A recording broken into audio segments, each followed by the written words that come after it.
¿Alguna vez han visto un mapa de Colombia y pensado, wow, ¿cuántos departamentos habrá? Pues sí, hay 32 departamentos y un distrito capital. Chao. Mentira, ahora sí. Este es el número que hay en ese momento, pero antes, hace muchos años, se podía ver muchos más o menos departamentos. Y aquí es el tema que quiero tocar. Quiero tocar 5 departamentos que me parecen interesantes, que ya no existen a día de hoy, pero que lograron existir en un momento de la historia del país. Así que este es el top 5 departamentos que me gustan, que ya no existen, pero que los quiero volver a traer a la vida, pero no como un departamento real, sino para recordarlos. Así que aquí vamos. El primero es el departamento de Ipiales. Este fue hecho durante el quinquenio de Reyes. Duró de 1908 a 1910. Rafael Reyes, el presidente, viajó por todo el país y se dio cuenta que eran muy pocos departamentos para que el Estado pudiera llegar a todos los rincones del mismo, por lo que se decidió crear más departamentos, además para debilitar a las élites regionales que se hacían más fuertes en sus propios departamentos. Y así pasó con Nariño, que se dividió y se creó el departamento de Ipiales, aunque bueno, primero fue el departamento de Tuquerres, debido a que la capital primero estaba en Tuquerres y luego pasó a Ipiales. ¿Pero por qué? Esto fue porque en Tuquerres no estaban muy acorde a la idea que se separara el Nariño, mientras que en Ipiales sí. En Tuquerres empezaron a haber protestas y reclamaciones, mientras que Ipiales estaban contentos. Así que literalmente castigaron a Tuquerres y le dijeron, ah, ¿no quieres ser tu propio departamento? Pues bueno, te vas a quedar en este, pero ahora Ipiales va a ser la capital, Cejo. Al crearlo se enfatizó mucho en lo que era la importancia geográfica, pues Ipiales está directamente en la frontera con Ecuador y esto importaba mucho con el aspecto del comercio binacional. Imagínense un norte de Santander pero en el sur. Y bueno, si el norte de Santander existe a día de hoy, ¿qué pasó con Ipiales? Pues en Ipiales, aunque había comercio binacional, no era demasiado. Y aquí había una cuestión, no había los suficientes fondos para que el departamento se pudiera administrar por sí mismo. Además de esto, Rafael Reyes fue depuesto y todos los departamentos que él hizo fueron disueltos. Además que los conflictos entre Tuquerres y Ipiales sobre la existencia del departamento tampoco ayudaron. Así que uniendo estos tres factores simplemente resultó en que el departamento de Ipiales no era viable y se disolvió en 1910. 2. Antioquia en tres departamentos. Antioquia siempre se ha caracterizado por tres cosas. 1. Por ser uno de los departamentos más importantes del país. 2. Por ser un bastión conservador importantísimo. Y 3. Por su fuerte regionalismo. Para 1850, aunque Antioquia tenía una población mucho más pequeña y apenas empezaba a industrializar, seguía siendo un bastión muy importante del conservadurismo y con alianza a la iglesia seguía siendo uno de los aspectos más importantes que se le hacía doler a la cabeza al gobierno liberal. Esto explotó en 1851, donde hubo una insurrección conservadora que no tuvo mucho éxito, pero que peleaban por cosas como la abolición del diezmo, la abolición de la esclavitud o la expulsión de los jesuitas. Uno de los lugares donde más se peleó fue en Antioquia, obviamente, y perdieron, ya que no tenían ningún apoyo nacional. Además, sumando que los gobernadores eran puestos por el presidente, y el presidente era José Hilario López, el cual era bastante liberal, puso gobernadores liberales que no le encantaban mucho a la población conservadora. Así que viendo la gran población conservadora que tenía Antioquia, se decidió en dividirlo en tres. El departamento de Córdoba en el oriente con capital en Río Negro, el departamento de Medellín en el centro con capital en Medellín y el departamento de Antioquia en el occidente con capital en Santa Fe de Antioquia. Estas duraron desde 1851 a 1855, aunque no eran departamentos sino provincias, aunque para ese entonces las provincias tenían el mismo valor que los departamentos hoy en día. Esta fue la forma perfecta en la que el Partido Liberal logró romper uno de los bastiones conservadores más importantes del país. Pues sí, Antioquia unificada era fuertemente conservadora, pero dividida, Córdoba era de mitades conservadoras y mitades liberales. Medellín seguía siendo de mayoría conservadora, pero Antioquia era de una mayoría simple liberal, aunque le salió tiro por la culata a los liberales. Cada provincia tenía que tener su propia constitución y las tres eran bastante similares, pese a que Antioquia era la más liberal de las tres, no era tampoco ningún cambio fuerte, por lo que en realidad no había un gran cambio de paradigma entre conservadores y liberales en Antioquia. Luego llegó la revolución de José María Melo. Las tres provincias se mantuvieron fieles al gobierno y en contra de la rebelión, pero uno de los gobernadores, el gobernador de Antioquia, fue asesinado durante esta rebelión, el liberal, por lo que también debilitó mucho más del liberalismo en Antioquia. Dato de color, un ex gobernador de Córdoba sí se alzó en armas y junto a él varios militares, entre ellos Manuel José Jaramillo Córdoba, que era familiar de José María Córdoba, el prócer. En esta rebelión lucharon los liberales y conservadores contra José María Melo y otros liberales. Ganaron los conservadores y los liberales, así que se le perdonó la vía a Antioquia, y Medellín, Córdoba y Antioquia volvieron a unificarse bajo una sola. Dato de color 2, el primer gobernador de esta Antioquia unificada fue Mariano Espina Rodríguez, que luego llegaría a ser presidente del país. En conclusión, una Antioquia grande y conservadora se dividió en una Antioquia liberal pero inútil, una Antioquia conservadora y una Antioquia aún más conservadora, así que no sirvió para nada y se volvió a unificar en una Antioquia grande y conservadora. Fin. Número 3. Jurado. esta fue una comisaría que existió de 1911 a 1915. Actually, tú dijiste que eran departamentos, pero una comisaría no es lo mismo que un departamento. Cállese, yo sé, una comisaría es mucho más dependiente al gobierno que un departamento, pero la verdad no me importa y este video es mi video, así que cállense.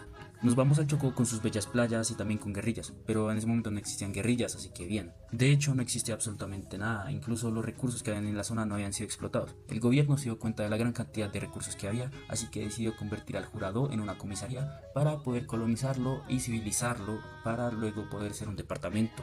Dato de color. Primero el gobierno separó esta zona en la Intendencia del Chocó, luego la separó en la comisaría de Jurado y otra comisaría en el Urabá.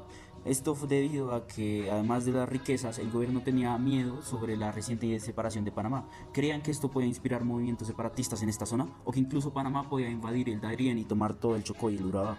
De hecho, si quieren un video sobre las disputas entre Colombia y Panamá durante la separación, díganlo en los comentarios, es un tema interesante.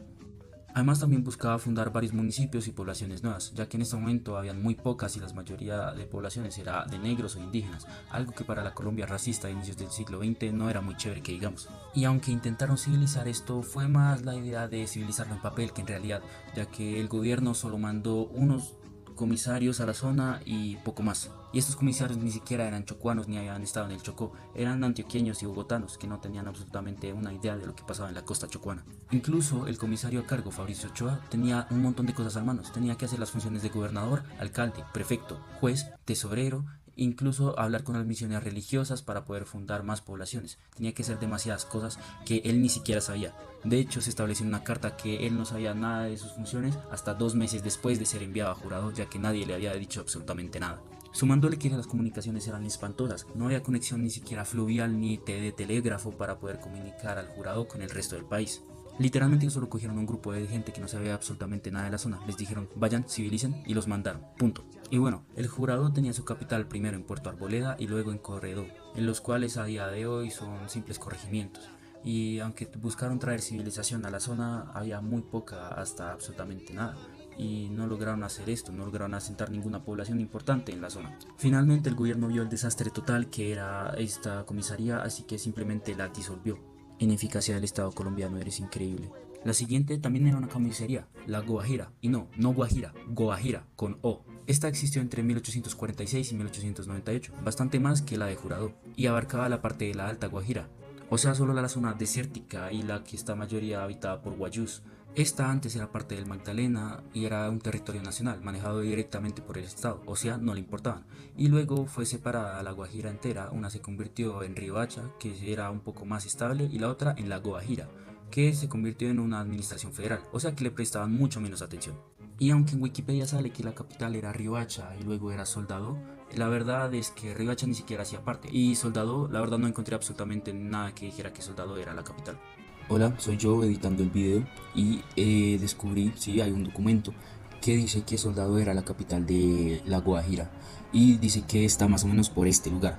Pero buscando y buscando en Google Maps y mapas de la época y absolutamente todo, no encontré ningún lugar que pueda ser Soldado. Entonces sí existió un Soldado y fue capital de la Guajira, pero no sé dónde está.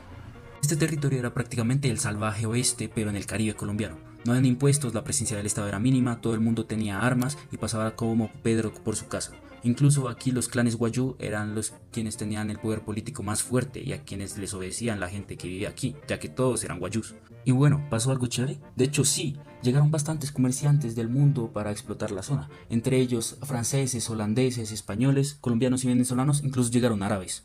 Una de las historias más interesantes es la de Johannes Weber, un comerciante holandés de Curazao que llegó en 1860. Aquí él tuvo varios comercios y se estableció finalmente en Puerto Estrella, una población en el norte de La Guajira. Se casó con una princesa guayú, Mauricia Epieyú, y con ella tuvo una familia, las cuales fueron siguiendo su negocio de exportación al resto del mundo. En esta zona curiosamente se unieron la modernidad del mundo con la tradicionalidad guayú. Se intercambiaban cosas como perlas o cueros de chivo por armas, alcohol y cosas modernas. Incluso en un informe se dice que los guayús tenían 20.000 fusiles, mientras que las tropas del estado que estaban en la región tenían apenas 60. Y bueno, llegaban un montón de comerciantes de todos lados del mundo, se hacían ricos y salían. ¿Acaso el gobierno no veía esto como un incentivo para establecer una zona de comercio aquí? No, el gobierno no hizo nada para establecer algo que pudiera enriquecer la zona. Literalmente los comerciantes solo llegaban a la zona, la explotaban y se iban. Y pocos como Weber de verdad se quedaban. Además, no había mucho incentivo para quedarse, pues La Guajira, comparada a ciudades y lugares como Curazao o las demás islas del Caribe, no tenía ningún atractivo, y la gente que se hacía rica en La Guajira simplemente se iba a otros lados del Caribe. Aunque ciertos sectores del gobierno sí incentivaron una expedición para civilizar La Guajira y para hacer algo allá, que esto solo quedó en las ideas. Finalmente, la comisaría de Guajira fue disuelta, se le cambió la O por la U y fue formada en la Intendencia de La Guajira, que hoy en día es el departamento. Y por último, un lugar que tal vez no han escuchado, Azuero. Sí, Azuero. ¿Dónde queda? Pues bueno, no queda en Colombia, queda en Panamá. Panamá, vuélvete extraño. Azuero es esta península en Panamá. Esta tiene un alto valor histórico y cultural, debido a que tiene ciudades importantes como Chitre o Villa de los Santos, la cual fue el primer lugar en Panamá donde se hizo una declaración de independencia contra España. Su nombre es debido a Vicente Azuero, un prócer colombiano de la independencia que seguramente nunca pisó Panamá. Azuero era un fiel liberal, y aunque había muerto antes de que la provincia existiera, este era uno de los primeros mártires del Partido Liberal, por lo que se le puso este nombre en conmemoración a él. Y sí, Azuero también fue formada a la par que las tres Antioquias, por lo que era otra estrategia liberal para mantener el poder y reducir el de los conservadores. Tuvo su capital en la Villa de los Santos, y pese a que solo duró 5 años, tuvo 8 gobernadores. Estabilidad política del siglo XIX, esto es increíble. En este momento había bastantes conflictos entre los conservadores y liberales, y en Panamá, Azuero era el lugar donde más sangrientos eran estos conflictos. Dos de las familias más importantes de la provincia eran una conservadora y la otra liberal, por lo que mandaron a toda la gente leal a ellos a pelearse entre sí, por lo que ocasionó bastante violencia en Azuero y hizo que varias familias de Azuero se emigraran a otros lugares de Panamá. Además de que los servicios básicos estaban escasamente cubiertos. En un informe se dice que habían cerca de 7.000 niños en la provincia y que solo 240 iban a la escuela. Así que sí, era un descontrol total, violencia y un olvido del gobierno, como todas las anteriores. El gobierno se dio cuenta de su situación, cogió todas las provincias del Istmo y las unificó en solo una, la provincia de Panamá. Y tenía su propia bandera, es esta. Y sí, es la misma bandera que utilizó Francisco de Miranda en la Guerra de Independencia. Esta bandera llegó en 1817 cuando los panameños estaban organizando su independencia, así que lo vieron como un símbolo de movimiento y la adoptaron. Y bueno, estos fueron 5 departamentos que ya no existen en Colombia. Sé que no todos son departamentos, pero no quiero poner comisarías, intendencias y no sé qué cosas, así que los voy a dejar así. Si tienen alguna otra idea de algún tema interesante que les gustaría que tratase, déjenlo en los comentarios. También denle like y compartan para ayudarme a crecer. Y bueno, sin más que decir, síganme para más, recolombianizando.